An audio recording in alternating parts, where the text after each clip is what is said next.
মুহুর্মুহু বিস্ফোরণে প্রকম্পিত পুরো এলাকা।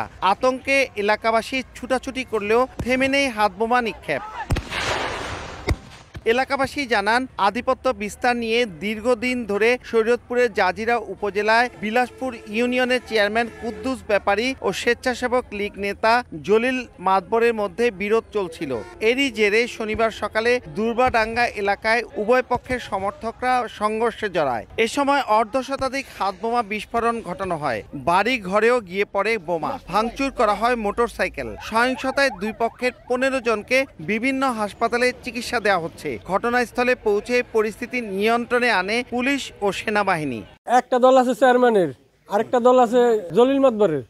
এই দুইটা দল দুইজনের, বুঝলেন? দুইটা দল দুইজনই চালায়, দুইজন হারাই হারাই কাজ করে। আমরা শান্তি চাই, আমরা কোনো মারামারি এরকম আতঙ্ক ভিতর থাকতে চাই না। সহিংসতা এড়াতে এলাকায় মোতায়েন করা হয়েছে অতিরিক্ত আইন শৃঙ্খলা বাহিনী।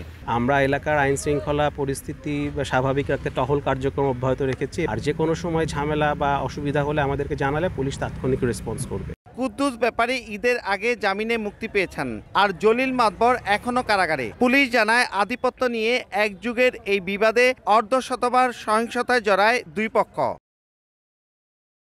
নাসির উদ্দিন উজ্জ্বল, সময় সংবাদ, শরীয়তপুর।